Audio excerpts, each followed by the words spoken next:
حکمرانی کہتے ہیں.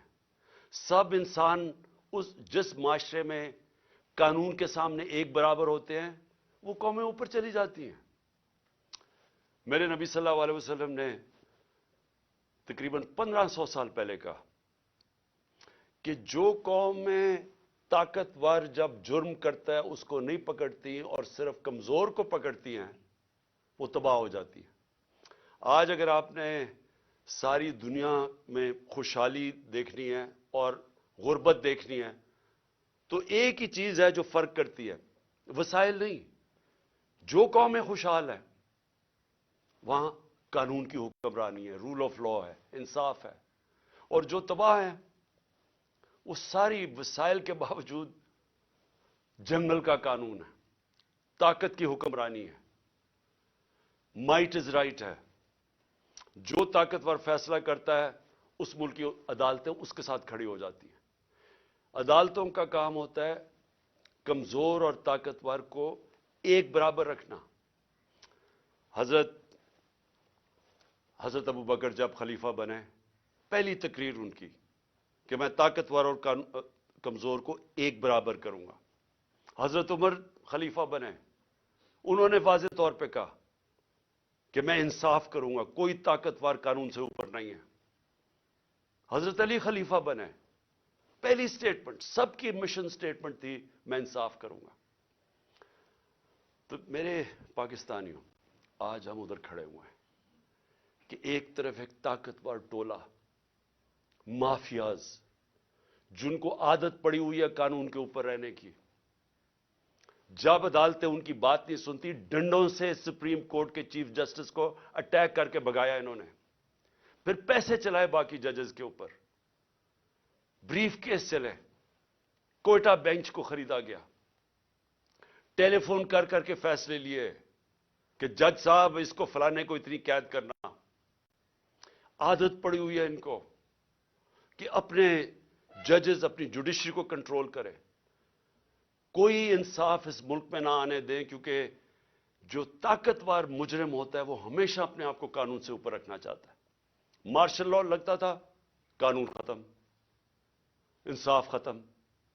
تو آج ہم ادھر کھڑے ہیں کہ اس وقت آئین کی پروٹیکشن کے لیے، اس کی حفاظت کے لیے ساری قوم اب اپنی عدلیہ کی طرف دیکھ رہی ہے.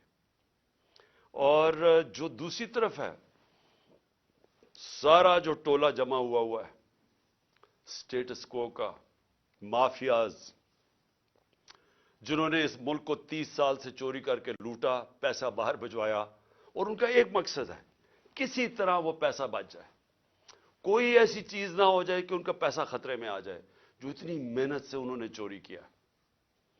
پہلے جنرل مشرف نے NRO دیا ان کو، سارے جو دو پاکستان کا پیسہ تھا سرے مال کا، یہاں سے چوری ہو کے پیسہ گیا تھا، سرے مال خریدا.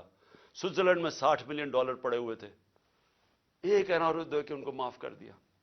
ادھر سے ہدایبہ پیپر مل 90 کی دہائی میں $1 ارب کی کرپشن منی لانڈرنگ کی ہوئی تھی شریف خاندان نے، اس کے اوپر اس کو روک دیا ڈیل کر کے.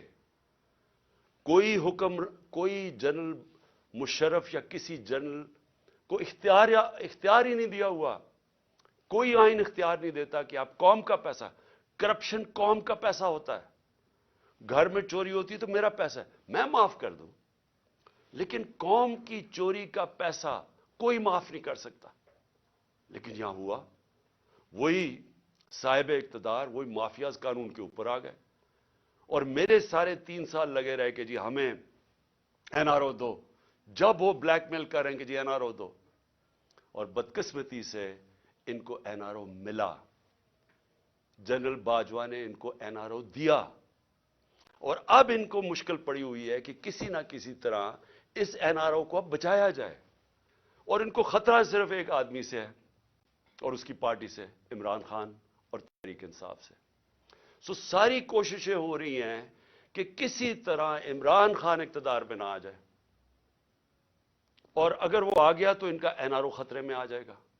اپنی ذات کو بچانے کے لیے ملک کو تباہی کی طرف لے کے جا رہے ہیں، صرف اور صرف ذاتی مفادات کے لیے. یہ جو سارا ٹولہ کھڑا ہوا ہے اور ان کے پیچھے جو لوگ ہیں وہ صرف ذات کے لیے اس ملک کو آج ادھر لا کے انہوں نے کھڑا کر دیا. اور وہ میں بتاؤں گا کہ ہم کھڑے کدھر ہیں آج. مجھے افسوس سے کہنا پڑتا ہے کہ ہمیں پتا تھا یہ ہونا ہے. یہ ساروں کو نظر آ رہا تھا کہ یہ آئیں گے, ان کا کوئی مقصد پاکستان کی بہتری نہیں ہے. نہیں تو 30 سال ان دونوں خاندانوں نے باریاں لی ہیں, پاکستان تو بنگلہ دیش کے بھی پیچھے چلا گیا. تو اب انہوں نے کیسے ٹھیک کرنا تھا؟ تو سب کو پتا تھا یہ کیوں آ رہے ہیں, اور ان کو اوپر جب مسلط کیا گیا, اور اس کے اوپر میں بعد میں آتا ہوں. تو میں آج پہلے تو اپنی عدلیہ کو اپنی قوم کی طرف سے خراج تحسین پیش کرتا ہوں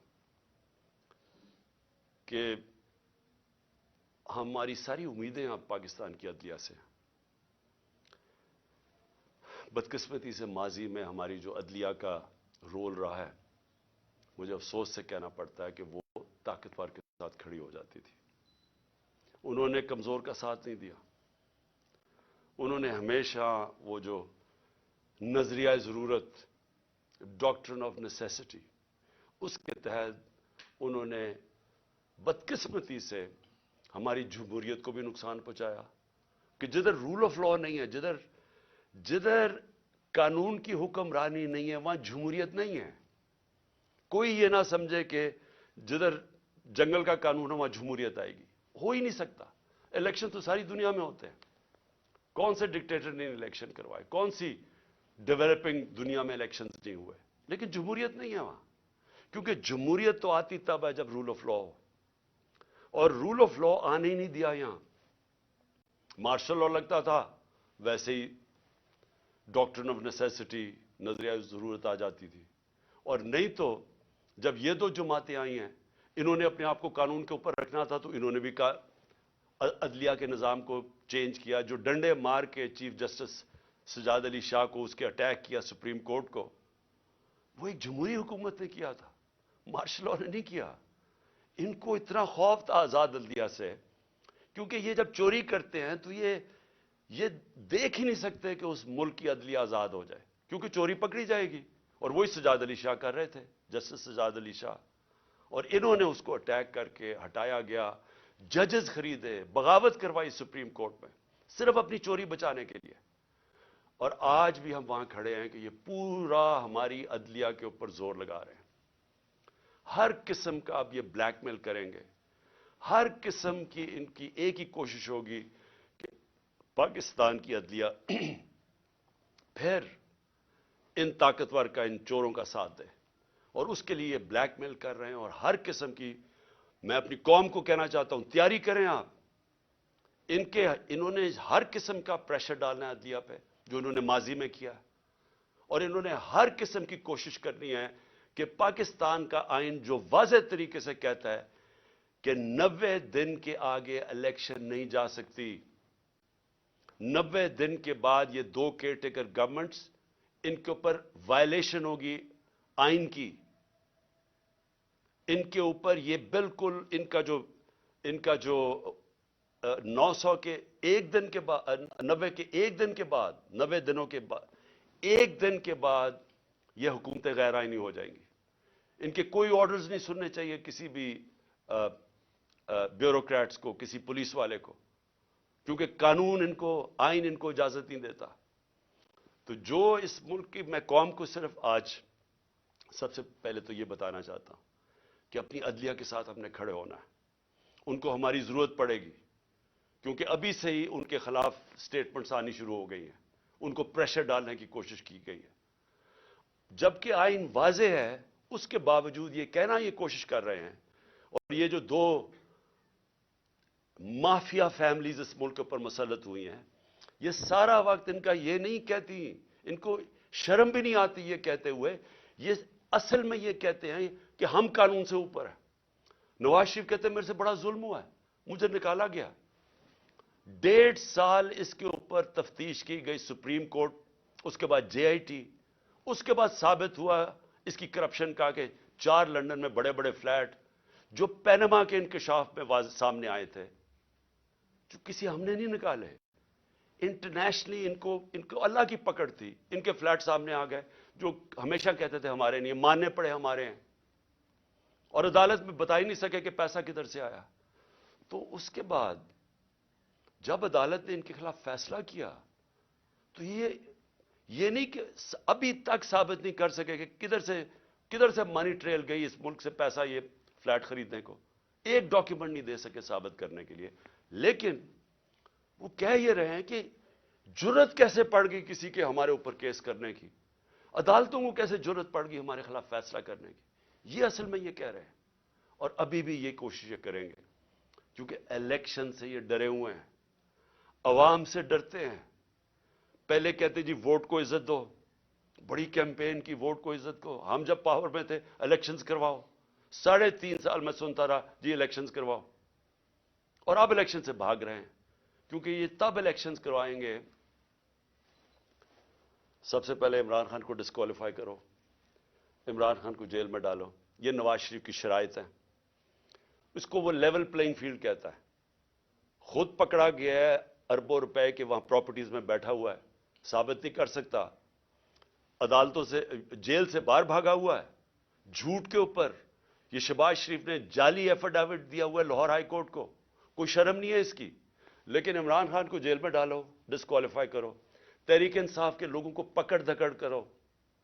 شرمناک رول ہے اس ملک کی الیکشن کمیشن کا. میں نے کبھی اس طرح کی بے شرم الیکشن کمیشن نہیں دیکھی. ہر فیصلہ کرتی ہے یہ نواز شریف سے حکم لے کے, ہر فیصلہ کرتی ہے ہینڈلر جو پیچھے کہتے ہیں.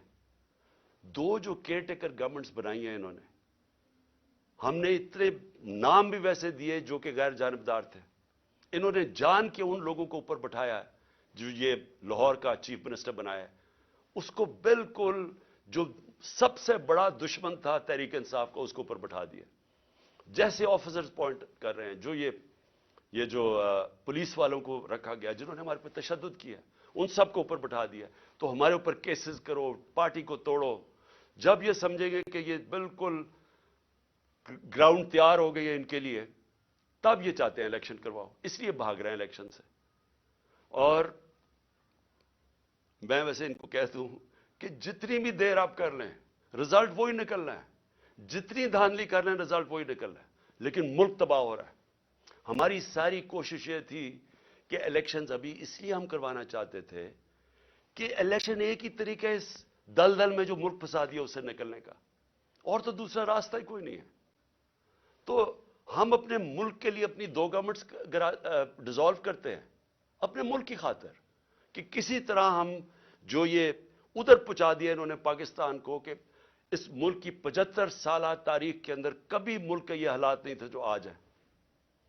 کسی سے پوچھے یا چھوڑے کہ میں عمران خان کیا کہہ رہا ہے, میں چاہتا ہوں کہ کسی اکانومسٹ سے پوچھ لیں, کوئی غیر جانبدار لوگ ایکسپرٹس ہوں پالیٹکس کے, اکنامکس کے, ان سے تو پوچھے کہ کبھی پاکستان کے یہ حالات تھے.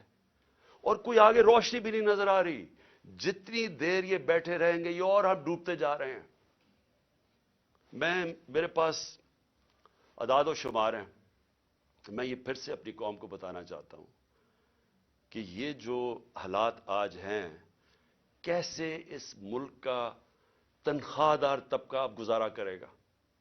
اور ابھی شروعات ہیں, ابھی جو IMF کے ساتھ انہوں نے طے کیے کنڈیشنز, اس کے بعد جو اب لہر آنے لگی ہے مہنگائی کی, کیسے, میں تو ابھی بتاؤں گا جو آج حالات ہیں, ابھی مزید جو آگے ہوں گے وہ کیسے وہ برداشت کریں گے وہ لوگ. تو میں سب سے پہلے دوسری بات جو آج میں کرنا چاہتا تھا, ہمارے پرانے آرمی چیف انہوں نے ایک صحافی کو ایک انٹرویو دیا اور اس نے پھر کالم بھی لکھی. اس میں اس نے 2-3 چیزیں ایسے کہیں, تو میں صرف ان کے اوپر بات کرنا چاہتا ہوں کہ اگر ہمارے ملک نے اب اس دلدل سے نکلنا ہے تو پاکستان کو ایسے ہمیں چلانا پڑے گا جو اب تک ہم نہیں چلا پا رہے. اور اس کے لیے سب سے پہلی چیز ہوگی رول آف لا. جب تک ہم سب کو قانون کے نیچے نہیں رکھتے, جب تک آئین کے دائرے میں رہ کے ادارے اور لوگ کام نہیں کرتے, اس سے اب ہم نہیں نکل سکتے. میں پھر سے کہہ رہا ہوں, ایک ہے نعمتوں کا راستہ, وہ بالکل مختلف ہے. ایک ہے تباہی کا راستہ, اس طرف ہم نکلے ہوئے ہیں. تو یہ جو آرمی چیف نے، ایکس آرمی چیف نے باتیں کی. سب سے پہلے تو مجھے حیرت ہوئی کہ اس نے کہا جی عمران خان ملک کو تباہی کی طرف لے کے جا رہا تھا. میں نے عمران خان سے ملک کو بچانا تھا تو تسلیم کر لیا کہ اس نے فیصلہ کیا تھا گورنمنٹ گرانے کا، جو میں اور ساری قوم کو ویسے ہی پتا ہے. لوگوں کو تو اب سوشل میڈیا کا زمانہ ہے. وہ آخری رات جس دن میں نے کہا تھا کہ کوئی رہ تو نہیں گیا، تو اس دن رات کو تو سب قوم کو پتا چل گیا تھا کہ کون تھا پیچھے اس کے. وہ ارشد شریف شہید نے بڑی زبردست بات کی، وہ کون تھا تو سب کو پتا تھا وہ کون تھا. لیکن یہ نہیں میں سوچ رہا تھا کہ وہ تسلیم ہی کر جائے گا کہ وہ میں تھا.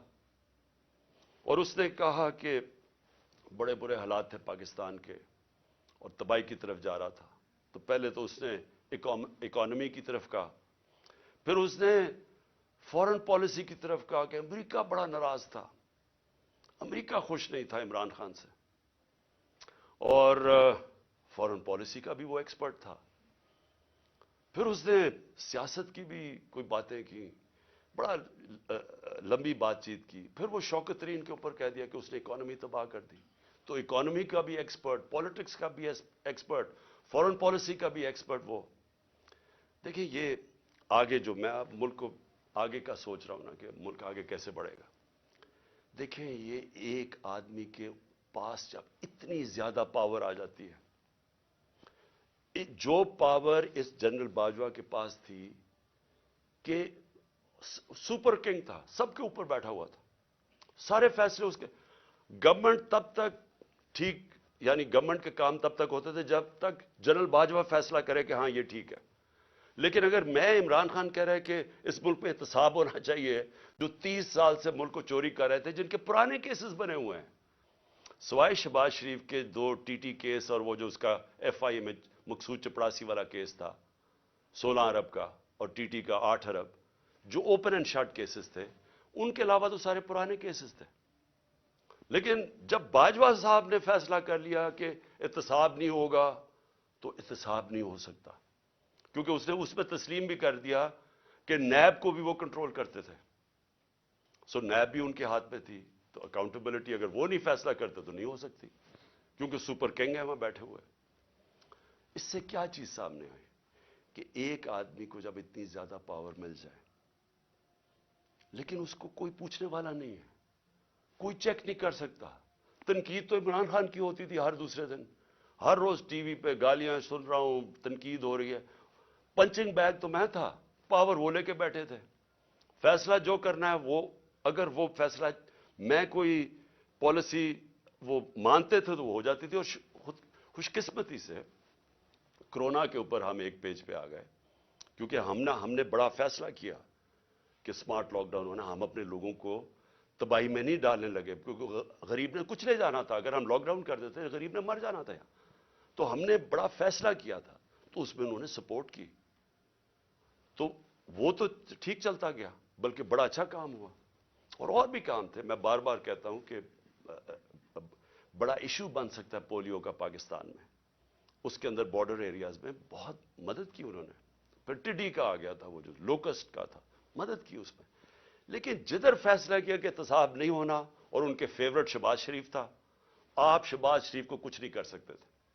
اس کا جج کبھی آ جاتا تھا، ہم بھی حیران کہ کبھی آج جج بینچ ٹوٹ گیا تو پتہ ہی کچھ ہو گیا ہے، پھر شہباز کی کمر ٹھیک نہیں ہے. اوپن اینڈ شٹ کیس ہم نہیں پکڑ سکے، اور اس کو فیصلہ کیا ہوا تھا کہ پرائم منسٹر بنانا، اور فیصلہ کافی پہلے کا ہو گیا تھا. کہنے کا میرا مقصد یہ ہے کہ آج جدھر پاکستان کھڑا ہے، ذمہ دار تو وہ آدمی ہے جس نے یہ فیصلہ کیا کہ اب گورنمنٹ گرانی ہے، عمران بڑا خطرناک ہے. لیکن قوم آج سارا اس فیصلے کی، قوم جو تباہی ہوئی ہے ملک کے اندر، اب قوم اس کا بوجھ برداشت کر سکتی ہے. تو کوئی پوچھنے والا نہیں ہے، کوئی انکوائری نہیں ہوگی کہ اس نے کس طرح فیصلہ کیا. ہر دنیا کے اندر جب بھی کوئی ذمہ داری لیتا ہے، اسی کے پاس اتھارٹی ہوتی ہے اور اسی سے پوچھا جاتا ہے، وہ آنسربل ہوتا ہے. لیکن یہ آدمی آنسربل ہی نہیں کسی کا، جو مرضی. فیصلہ ٹھیک ہو گیا تو کریڈٹ لے لیا، میں نے یہ کر دیا. جب غلط ہوا تو ذمہ دار عمران خان تھا.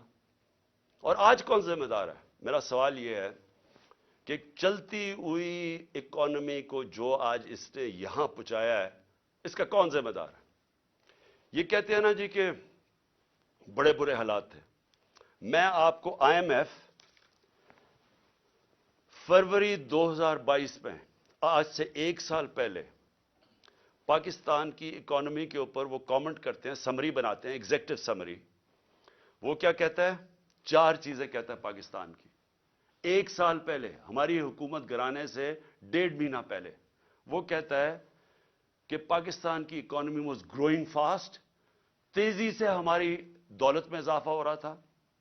سسٹینیبل, کہ یہ سسٹین کر سکتی تھی, یعنی یہ ایک ون آف نہیں ہے, یہ کوئی تکا نہیں لگا, یہ سسٹین کرنی تھی, یعنی اسی طرح چلتے رہنا تھا. اور اس میں وہ کیا کہتا ہے یہ بھی ذرا سنیں.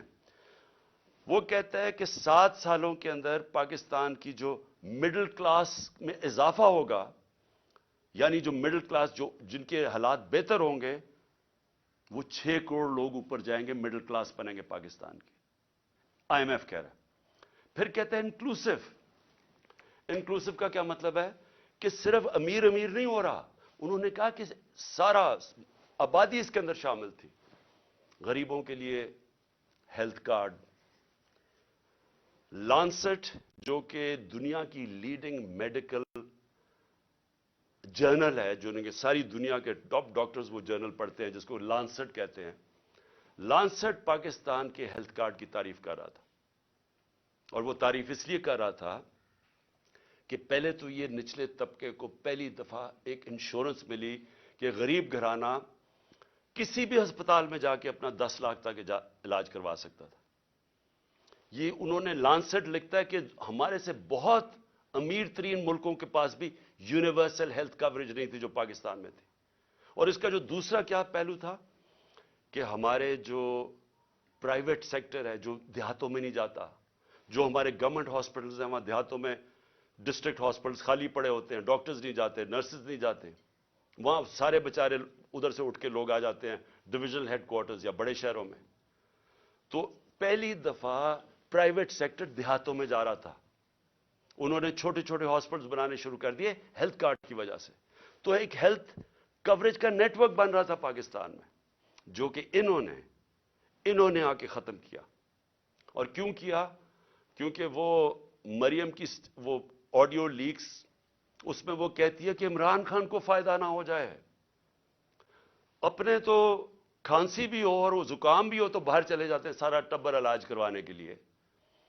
تھوڑی سی چیز ہو پتہ چلتا ہے جی اب پھر لندن پہنچ گئے علاج کروانے کے لیے. اور کوئی ایسا دو دنیا میں صرف ملک ہیں جو کہ مریم بی بی کا صرف علاج ہو سکتا تھا, وہاں اور کوئی دنیا میں ہو ہی نہیں سکتا تھا. لیکن عام آدمی کا کبھی سوچا کہ غریب گھرانے کے اندر جب ایک بیماری آ جاتی ہے تو پتہ ہے کہ ان کے اوپر کیا گزرتی ہے؟ سارا خاندان غربت کی لکیر کے نیچے چلا جاتا ہے. یہ ساری ریسرچ شو کرتی ہے کہ ایک بڑی بیماری وہ لوگ جو غربت کی لکیر سے اوپر ہوتے ہیں, ایک بیماری ان کو نیچے لے جاتی ہے غربت کی لکیر سے. تو انہوں نے آ کے وہ ہیلتھ کارڈ ختم کیا جو کہ ہمارا, جب وہ کہتے ہیں نا سسٹین, جب انکلوسو کا مطلب ہوتا ہے کہ وہ ساری قوم کو لے کے, جب ملک میں دولت میں اضافہ ہو رہا ہے تو لوگوں کو بھی ساتھ ہم لے کے چل رہے تھے. پھر احساس پروگرام, دنیا نے ایکنالج کیا پاکستان کا احساس پروگرام جو نچلے طبقے کے لیے تھا. اور یہ اسٹینفورڈ یونیورسٹی, امریکن یونیورسٹی کی ریسرچ ہے کہ پاکستان ایک فلاحی ریاست کی طرف جا رہا تھا احساس پروگرام کی وجہ سے. ورلڈ بینک سب نے تعریفیں کی پاکستان کے احساس پروگرام جو کہ انکلوسو ریسورس تھی. تو یہ آئی ایم ایف کہہ رہا ہے کہ پہلے تیزی سے بڑھ رہی ہے, پھر سسٹینیبل ہے, یعنی یہ چلتی جائے گی. اور انہوں نے کہا کہ 6 کروڑ لوگ اس میں آ جائیں گے مڈل کلاس میں اوپر. پھر وہ کہتا ہے انکلوسو ہے کہ وہ صرف ہم نے امیروں کا نہیں سوچا, نیچے سے بھی اٹھا رہے ہیں, جس میں کامیاب پاکستان بھی تھا, کامیاب جوان تھا نوکریاں دینے کے, اور جاب ریچ کہ ہم روزگار پیدا کر رہے ہیں, یعنی ہم نوکریاں دے رہے تھے, امپلائمنٹ بڑھ رہی تھی پاکستان میں. فیصل آباد جیسی جگہ میں جدھر ہم جب 2018 میں آئے تھے تو لوگ اپنی فیکٹریاں بیچ کے ان کو ہاؤسنگ اسٹیٹ بنا رہے تھے, وہاں فیکٹریاں بند ہو رہی تھی. ہمارے دور میں 2022 کے اندر ٹیکسٹائل سیکٹر کہہ رہا تھا کہ ہمارے پاس مزدور کم پڑ گئے، ہمیں باہر سے مزدور لانے پڑتے، اور آج جا کے ذرا فیصل آباد میں پوچھیں کہ حالات کیا بے روزگاری کے. تو میں اب اس کے بعد صرف 2-3 اور چیزیں کہنا چاہتا ہوں، اور میں یہ اس لیے کہنا چاہتا ہوں کہ یہ ملک کو بچا رہے تھے. جنرل باجوہ عمران خان کو ملک سے بچا رہے تھے، تباہی سے بچا رہے تھے. تو یہ ذرا تباہی کا ذرا میں صرف قوم کے سامنے رکھنا چاہتا ہوں کہ 10 مہینے کے اندر کیا ہوا ہے پاکستان میں. جو اس ملک کے اندر مہنگائی ہوئی ہے، انفلیشن ہوئی ہے. اگر آپ کے ایک نچلے طبقے کے خاندان کے پاس اگر 30,000 روپے ان کی آمدنی تھی، اگر 30,000 آمدنی تھی پچھلے سال کی اپریل میں، آج اس کی خریدنے کی کیپیسٹی کہ وہ کتنی چیزیں خرید سکتا ہے، وہ رہ گئی ہے 20,000. اور لوگوں کی آمدنی سے 10,000 30,000 میں 10,000 روپیہ غائب ہو گیا مہنگائی کی وجہ سے. اور وہ کیوں ہے؟ میں ذرا پھر سے لوگوں کو بتانا چاہتا ہوں کہ وہ ملک کو جو بچایا جا رہا تھا عمران خان سے، وہ ذرا دیکھیں کہ بچا کے کیا کیا ملک کے ساتھ. اور ابھی IMF کی جو اگریمنٹ ہوئی ہے، یہ مہنگائی ابھی آنی ہے مزید. جو روپیہ گرا ہے اس کی اور مہنگائی آنی ہے. لیکن ابھی تک جو مہنگائی ہے، میں صرف اپریل سے اب تک آپ کو بتا دوں. آٹا، بنیادی چیز جو ایک انسان استعمال کرتا ہے، عام آدمی، 1170 روپیہ تھا 20 kg آٹا ہمارے دور پہ. آج وہ چلا گیا 2400 پہ، دگنا ہو گیا. گھی 470 روپے، 470 روپے کا جو گھی پر kg تھا ہمارے دور پہ، آج 550 پہ چلا گیا kg. لیکن جو سننے والی چیز ہے وہ ہم امپورٹ کرتے ہیں پام آئل. پام آئل کی قیمت انٹرنیشنل منڈی کے اندر آدھی ہو گئی ہے. اس کا کوئی فائدہ پاکستانیوں کو نہیں ہوا، کیونکہ یہاں مزید تقریباً 100 روپے اور مہنگا ہو گیا kg پہ. چکن، مرغی جو ہم استعمال کرتے ہیں، 268 روپے kg تھا ہمارے زمانے میں، آج 415 پہ پہنچ گیا. جو چاول 104 kg ہمارے زمانے میں تھا، 172 kg پہ پہنچ گیا. پیاز، جو عام آدمی پیاز اور روٹی کھانے والے لوگ ہیں، 62 روپے کلو تھا پیاز، آج پہنچ گیا 225 روپے کلو. دودھ، جو بچوں کے لیے بہت ضروری ہوتا ہے، بچوں کی ہڈیوں کے لیے، 117 روپے لیٹر تھا، آج 153 روپے لیٹر پہنچ گیا. جو عام آدمی استعمال کرتا ہے، کیونکہ گیس صرف جو پہنچائی جاتی ہے گھروں میں، وہ صرف 27% گھروں میں گیس پہنچائی جاتی ہے پائپ کے ذریعے، باقی لوگ سلنڈر استعمال کرتے ہیں. تو جو ہمارے زمانے میں 2,470 روپے سلنڈر تھا، 2,470 روپے کا سلنڈر، وہ آج 3400 روپے پہ پہنچ گیا، 3400 روپے پہ. بجلی 16 روپے یونٹ ہمارے دور میں تھا، آج 36 روپے یونٹ پہ پہنچ گئی ہے. پٹرول 150 روپے کا تھا، آج 250 روپے پہ پہنچ گیا. ڈیزل 145 روپے کا تھا، 263 روپے پہ پہنچ گیا. ڈالر، اور جس کی وجہ سے بہت جو مہنگائی آ رہی ہے، 178 روپے ڈالر تھا ہمارے دور میں، آج 270 پہ پہنچ گیا. اور اس کا بھی ایفیکٹ آنے والا ہے. میں اس لیے بھی آج یہ اپنی قوم سے کہنا چاہتا ہوں کہ دیکھیں، آگے جس طرح ملک چلے گا، بند کمروں میں ایک آدمی فیصلہ کرے گا تو یہ نتیجہ ہوگا.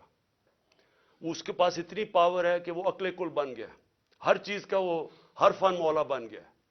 فارن پالیسی تو وہ جانتا ہے، اکانومی وہ سمجھتا ہے، شوکت ترین کے اوپر وہ کامنٹ کر سکتا ہے کہ جی وہ شوکت ترین نے یہ کیا تو وہ کیا. آپ کو پتا کیا اکنامکس کا؟ اور آپ بتائیں نا کہ اب یہ جو اکانومی پہنچی ہے، اب اس کے کون ذمہ دار ہے؟ اور پھر پولیٹیکل سچویشن کے اوپر وہ بات کر رہا ہے کہ جی فلانے کو چیف منسٹر ہٹا دو تو اس کو لگا دو، جس کو لگا رہا ہے وہ لینڈ مافیا کا حصہ ہے، انہیں اس کو لگا دو. ویسے سب کر رہا ہے، لیکن ذمہ داری کوئی نہیں ہے. ذمہ داری عمران خان کی ہے. جو کہ پنچنگ بیگ بنا ہوا تھا. تو پہلے تو پاکستان نے جو آگے بڑھنا ہے, یہ اس کے اوپر ہمیں سوچنا پڑے گا کہ ایسے ملک, پاکستان یا کوئی اور ملک ایسے آگے نہیں چل سکتا, اور ساروں کو آئین کے بیچ میں رہ کے چلنا پڑے گا. اگر ہم نے اس ملک کو بچانا ہے ان حالات سے, تو یہ صرف کوئی اکانومی کا ماہر نہیں بچا سکتا. اوور آل جو پولیٹیکل اکانومی کہتے ہیں, اس ملک کی گورننس سسٹم کیسے ٹھیک کرنی ہے. سب سے بڑے جو ہمارے پاکستان کو جو اس دلدل سے نکال سکتے ہیں وہ اوورسیز پاکستانی. ابھی ہمیں بڑا فخر تھا, ترکی میں ہم پڑھ رہے تھے کہ ایک پاکستانی نے $30 ملین دیے, جو بڑے مشکل امتحان سے ہمارے ترک بھائی گزر رہے ہیں جدھر سے زلزلے کی وجہ سے. ایک پاکستانی نے $30 ملین دیے. تو سوچ لیں کہ پاکستانی جو باہر بیٹھے ہوئے ہیں ان کے پاس کس طرح کے وسائل ہیں. میں کئی ایسے پاکستانی جانتا ہوں. اگر ہم ملک کا یہاں ماحول گورننس ٹھیک کر لیں, یہاں رول آف لا لے آئیں, ان کو اعتماد ہو جائے ہمارے انصاف کے نظام پہ, کانٹریکٹ انفورسمنٹ, کہ اگر وہ سرمایہ کاری کرتے ہیں تو وہ ان کا کوئی قبضہ نہیں ہو جائے گا, ان کے گھروں پہ قبضہ, فلیٹوں پہ قبضہ, جس طرح کے پلاٹس پہ قبضہ ہوتا ہے. وہ اعتماد کی ضرورت ہے. اور جس وقت ہم نے اپنا نظام ٹھیک کر لیا, وہ اپنی انویسٹمنٹ لے کے آئیں گے. اس وقت صرف ریمیٹنسز ہم لے کے آئے تھے, سرمایہ کاری وہ نہیں کرتے پاکستان میں, وہ دبئی چلے جاتے ہیں کیونکہ ان کو وہاں اعتماد ہے ان کے سسٹم پہ.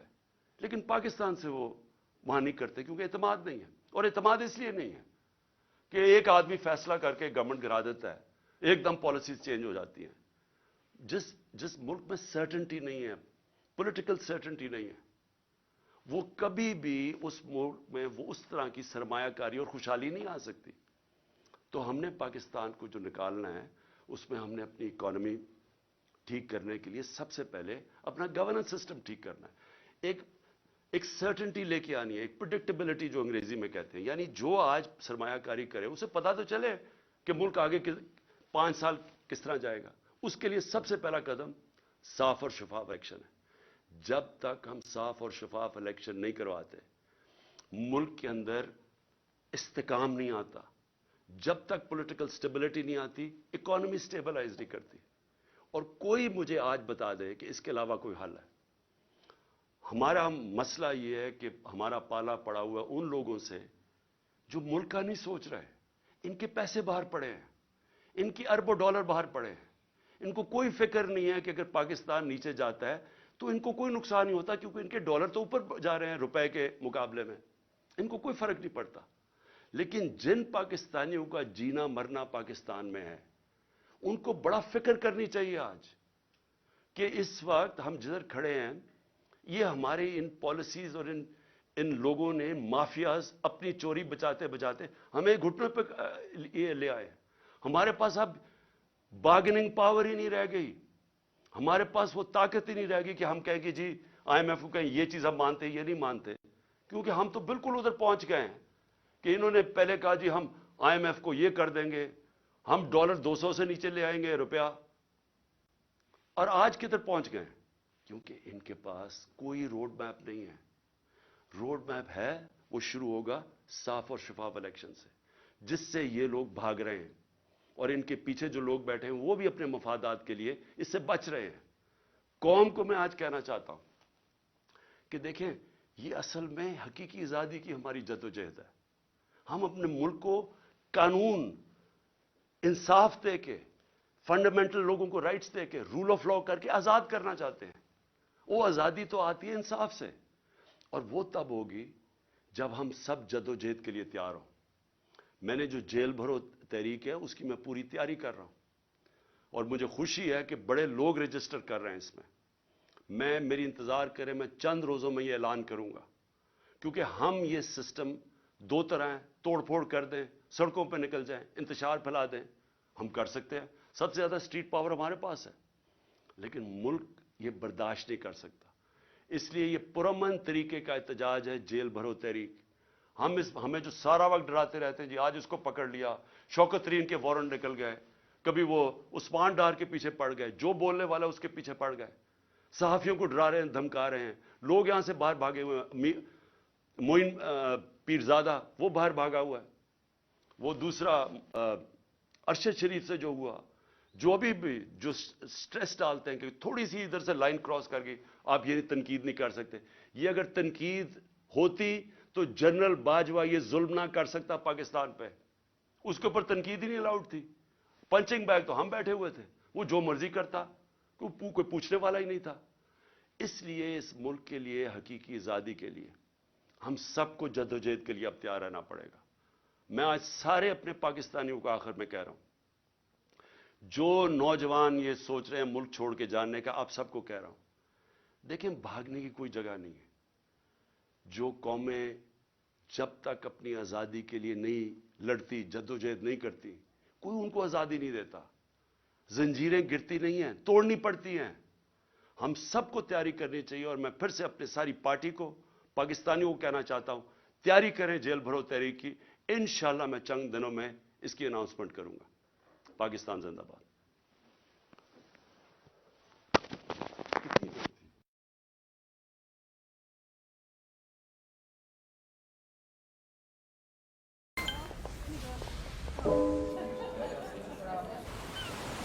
Nothing. Absolutely nothing. Ramona y Julián. It really is something. With Expedia, you can save when you book your flight, hotel, and car as one customized package.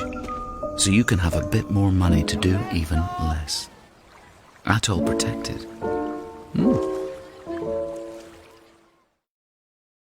السلام علیکم ناظرین, آپ دیکھ رہے ہیں پروگرام کاشف عباسی کے ساتھ. فواد چودھری صاحب موجود ہیں ہمارے ساتھ, نوے باہر آئے ہیں. فواد صاحب, آئی ہوپ آپ کا اسٹے اچھا تھا وہاں. اسٹے کیا اچھا ہونا ہے, بس جیسا تھا ویسے ہی تھا. تکلیف تو ہوتی ہے بندے کو, بٹ ٹھیک ہے, once it's over it's over. پہلی دفعہ ہی ہے, کبھی ایسا سانحہ ہوا نہیں, پتہ نہیں, سمجھ بھی نہیں آئی کہ کیوں ہوا ہے. پہلی دفعہ بھی کیوں